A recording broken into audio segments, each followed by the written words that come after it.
Bizarre phenomena channel में आपका स्वागत है। यहाँ हम दुनिया भर की सबसे रहस्यमय और हैरान कर देने वाली कहानियों के बारे में जानेंगे। वास्तविक कहानियां जो वैज्ञानिक व्याख्या को नकारती हैं।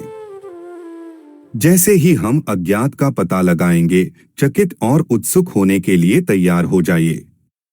असाधारण में आपका स्वागत है।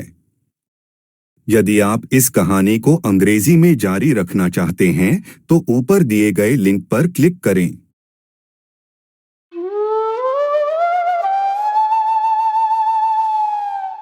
अनु एक युवा पत्रकार घने जंगलों और प्राचीन बरगद के पेड़ों से घिरे हरिपारा के भूले हुए गांव में पहुंचती है। आसमान में बादल छाए हुए हैं और मानसून की बारिश होने लगती है, जिससे गांव में एक भयावह और रहस्यमय एहसास होता है। फूस की झोपड़ियों और कीचड़ भरे रास्तों वाला यह देहाती गांव समय से लगभग अछूता दिखता है। एक आरामदायक मंद रोशनी वाली झोपड़ी के अंदर अनु की मुलाकात गांव के बुजुर्ग श्री गोस्वामी से होती है। जैसे ही बाहर बारिश जारी रहती है, टिमटिमाती आग दीवारों पर नाचती हुई छाया डालती है। श्री गोस्वामी एक मछुआरे भास्कर की रोंगटे खड़े कर देने वाली कहानी को साझा करना शुरू करते हैं, जिसके बारे में कहा जाता है कि उसकी आत्मा गांव को परेशान करती है। श्री गोस्वामी भास्कर नामक मछुआरे की भयानक कहानी सुनाते हैं, जो रहस्यमय परिस्थितियों में डूब गया था। पारंपरिक असमिया पोशाक में भास्कर की एक भूतिया छवि रात में नदी के किनारे दिखाई देती है। नदी शांत लेकिन डरावनी है, पानी से धुंध उठ रही है और पूर्णिमा का चंद्रमा दृश्य पर एक अलौकिक चमक बिखेरता है।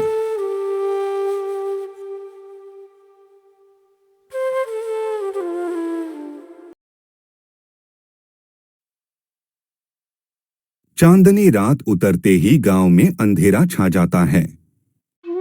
दूर से एक शोकपूर्ण बांसुरी की ध्वनि सुनी जा सकती है।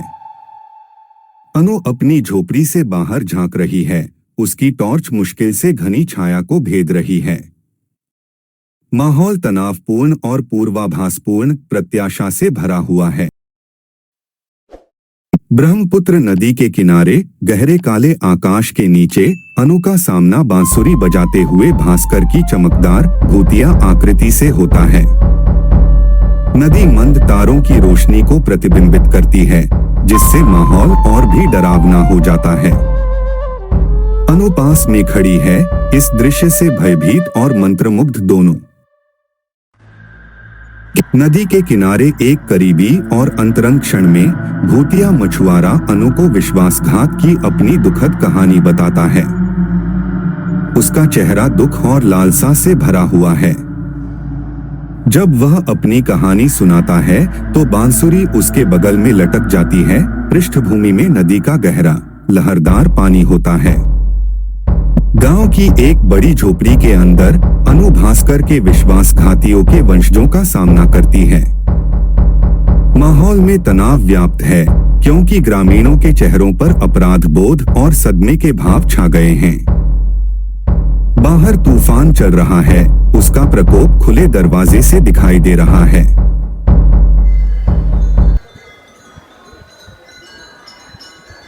भोर में ग्रामीण पारंपरिक असमिया सफाई समारोह के लिए नदी के किनारे इकट्ठा होते हैं। मोमबत्तियां और धूप जलाई जाती हैं और नदी में प्रसाद चढ़ाया जाता है। मूड गंभीर लेकिन आशावादी है। पानी से धुंध छंटने लगी है, जो एक नई शुरुआत का प्रतीक है। जैसे ही भोर की पहली किरण फूटती है, भास्कर की आत्मा आखिरी बार शांत दिखाई देती है। अनु और गांव वाले तृप्ति की भावना के साथ देखते हैं, क्योंकि सुबह की धुंध उगते सूरज की नरम रोशनी के साथ चमकती है, जो सता के अंत का संकेत देती है। अपना मिशन पूरा होने के बाद अनु हरिपारा छोड़ने की तैयारी करती है। एक छोटा सा बैग लेकर वह गांव से दूर चली जाती है और ग्रामीण अलविदा कहते हैं।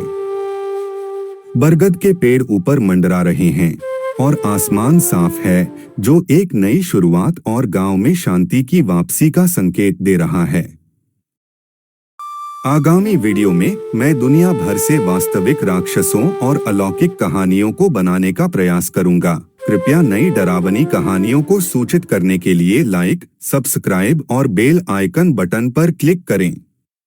तब तक के लिए अलविदा।